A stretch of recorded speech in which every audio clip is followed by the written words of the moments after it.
ஹரே கிருஷ்ண கிருஷ்ண கிருஷ்ண ஹரே ஹரே, ஹரே ராமா ராமா ராமா ஹரே ஹரே. குட்டி கதைகள் 1086. இங்கு பள்ளி பருவத்தில் நடந்த ஒரு சம்பவத்தை காண்போம். முன்பு ஒரு சமயம் பகவான் ஸ்ரீ கிருஷ்ணனின் திருநாமத்தை எப்படி சொன்னால் பலன் உண்டு என்பதை உணர்த்தும் சம்பவம்தான் இது. ஹரே கிருஷ்ண மகாமந்திரத்தை ஒரு விளையாட்டாக உச்சரித்து பாடியதன் மூலம் தனது வாழ்வில் வியக்கத்தகு மாற்றத்தை அடைந்தது பற்றி அமெரிக்காவைச் சேர்ந்த இஸ்கான் பக்தர் CN கரோலன் என்பவர் குறிப்பிடுகின்றார். அதாவது, மாணவ பருவத்தில் நான் ஹோனலுலு மேல்நிலைப் பள்ளியில் படித்து கொண்டு இருந்தேன். அப்பொழுது ஹாலோவீன் என்ற திருவிழா வர இருந்தது. இந்த திருவிழாவில் பெரியவர்கள் சிறியவர்கள் என அனைவரும் மாறுவேடம் போட்டு மகிழ்ச்சியுடன் ஆடினார்கள், பாடினார்கள் அவர்கள்.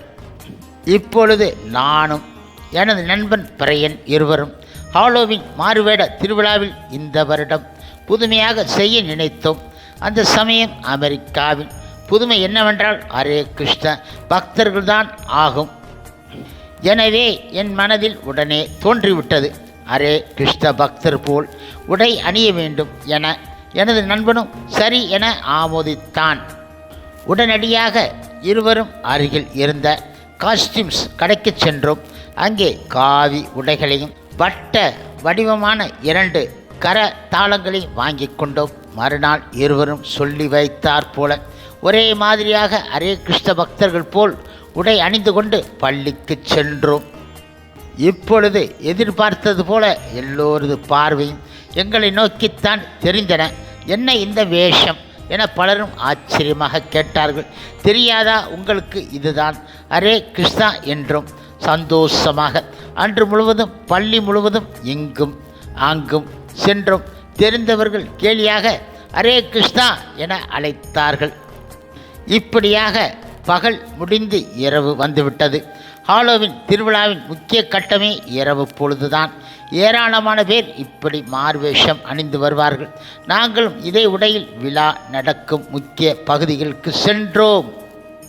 விழாவை ஒட்டி காவல்துறையினர் போக்குவரத்து வாகனங்களை எல்லாம் நிறுத்தியிருந்தார்கள். அவாய் மக்கள் ஆயிரக்கணக்கான பேர் மாறுவேஷங்கள் அணிந்து தெருக்களில் கூடியிருந்தார்கள். நாங்கள் இருவரும் ஹரே கிருஷ்ண பக்தர்கள் வேடத்தில் எங்களிடம் உள்ள தம்புராவை இசைத்து கொண்டு ஹரே கிருஷ்ணா இதோ இந்த பூவை வாங்கிக் கொள்ளுங்கள் என பார்ப்போர் இடம் கூறிக்கொண்டே சென்றோம். 1 மணி நேரம் கடந்திருக்கும். திடீரென வெகு தூரத்தில் இருந்து மிருதங்கம் மற்றும் கரத்தாளங்கள் கூடிய பஜனை ஒலி கேட்டது.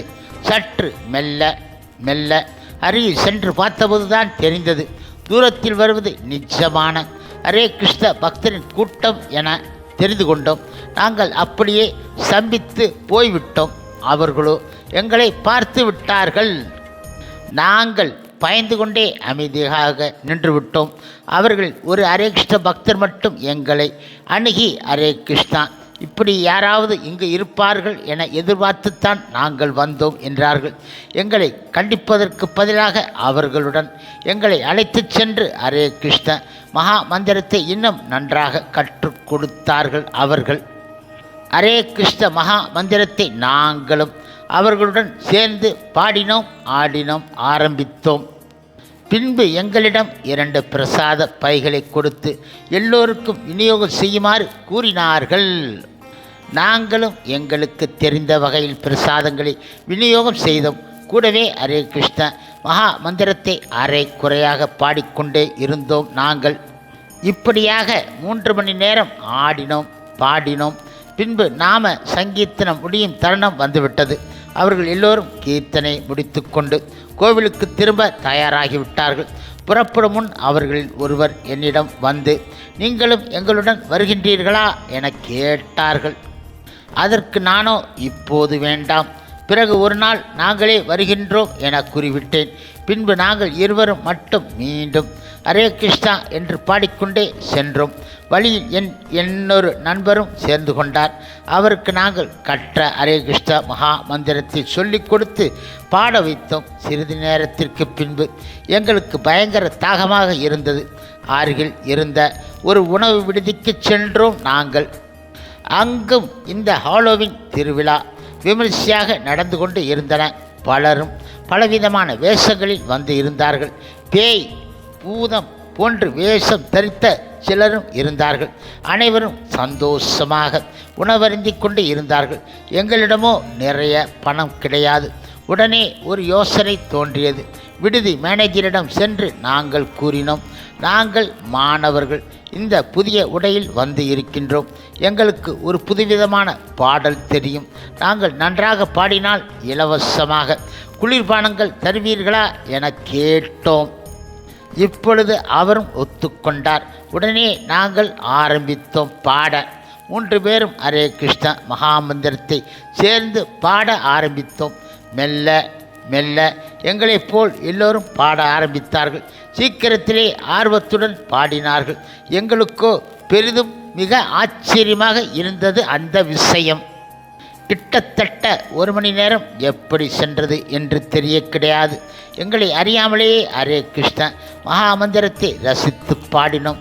இறுதியில் எல்லோரும் எங்களை பாராட்டினார்கள். இறுதியில் அதிகாலை 3 மணிக்கு வீடு வந்து சேர்ந்து விட்டோம். சில நாட்களுக்கு ஹரே கிருஷ்ண மகாமந்திரம் என் காதில் ஒலித்து கொண்டு இருந்தன. பிறகு பள்ளி படிப்பு முடிந்துவிட்டது. போஸ்டன் MIT கல்லூரியில் சேர்ந்தேன். கட்டுப்பாடான பள்ளி பருவத்தில் இருந்து கல்லூரி பருவத்திற்கு வந்த எனக்கு பெரிய சுதந்திரம் கிடைத்தது போல் இருந்தது. வேண்டாத நண்பர்களுடன் பழகினேன். படிப்பிலும் ஆர்வம் குறைந்து விட்டது. கற்கக்கூடாத தீய பழக்க வழக்கங்கள் அனைத்தையும் கற்றுக்கொண்டு விட்டேன். ஒரு கட்டத்தில் எனக்கு தோன்றியது, நான் பாதை மாறி சென்று கொண்டு இருக்கிறேன் என. கெட்ட பழக்கங்களை விட சற்று முயன்று பார்த்தேன். மிக மிக கடினமாக இருந்தன. இருந்தாலும் அதுவும் எனக்கு எதிர்பார்த்த திருப்தி தர கிடையாது ஆகும். இப்படியாக கல்லூரி வாழ்வின் கடைசி பருவம் வந்துவிட்டது. கஷ்டப்பட்டு தேர்வில் வெற்றி பெற படித்தேன். எப்போதும் ஒருவித மயக்கத்தில் இருந்த எனது மூளையில் படித்தது எதுவும் ஞாபகத்தில் நிற்காது போய்விட்டதே.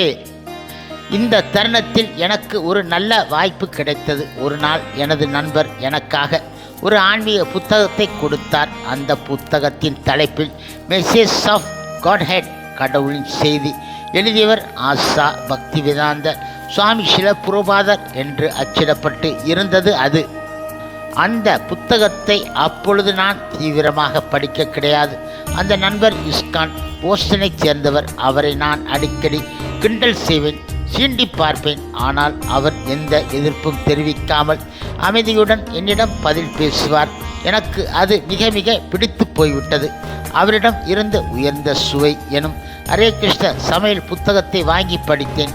அதில் கூறப்பட்டபடி சில பதார்த்தங்களை செய்து கிருஷ்ணருக்கு நைவேத்தியம் செய்து சாப்பிட்டு பார்த்தேன். இந்த சுவை மிக பிடித்து போய்விட்டது. தொடர்ந்து கிருஷ்ண பிரசாதம் செய்து உண்ண ஆரம்பித்தேன். கெட்ட கெட்ட பழக்கங்கள் படிப்படியாக குறைய ஆரம்பித்து விட்டன. முழுமுதற் கடவுள் மற்றும் பரம புருஷ பகவான் ஸ்ரீ கிருஷ்ணரின் அவருடைய இஸ்கான் கோவிலுக்கு செல்ல வேண்டும் என ஆசைப்பட்டேன். ஆனால் அப்பொழுது என் கையில் கோவில் விலாசம் கிடையாது.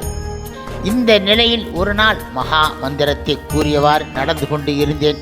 வழியில் ஓரிடத்தில் அகர்பத்தி நல்ல நறுமணம் வந்தது. வாசனை வந்த திசையில் நடக்க ஆரம்பித்தேன். நான் தேடிக்கொண்டு இருந்த ஹரே கிருஷ்ணா கோவில் இங்குதான் இருந்தது. மிக சந்தோஷத்துடன் கோவிலுக்குள் சென்றேன். பக்தர்கள் என்னை வரவேற்று மகாமந்திரம் சொல்வதன் முக்கியத்துவத்தை பற்றி கூறினார்கள். பிறகு சுவையான கிருஷ்ண பிரசாதம் கொடுத்தார்கள் அவர்கள் எனக்கு. அன்று முதல் நான் தொடர்ந்து கோவிலுக்கு போக ஆரம்பித்தேன். ஹரே கிருஷ்ண ஜபமும் தினசரி சொல்ல ஆரம்பித்தேன். எனது வாழ்வு முற்றிலும் மாறி அமைய துவங்கிவிட்டது. விரக்தியான வாழ்வில் இருந்து அர்த்தமுள்ள வாழ்விற்கு மாற துவங்கிவிட்டேன். தகாத கெட்ட கெட்ட விஷயங்கள் இருந்து விலகி பக்குவமான வாழ்க்கைக்கு திரும்பிவிட்டேன். ஹரே கிருஷ்ண ஜபமும் கிருஷ்ண பிரசாதம் என் வாழ்வை புனிதப்படுத்தி விட்டன என பக்தன் சியன் மகிழ்ச்சியுடன் கூறினார் அவர். இப்படியாக பள்ளி பருவத்தில் விளையாட்டாக மாறுவேட திருவிழாவில் ஹரே கிருஷ்ண மந்திரத்தை ஆடி பாடியதன் பலனாக பக்த சியனின் வாழ்வில் தக்க தருணத்தில் உதவி செய்தது.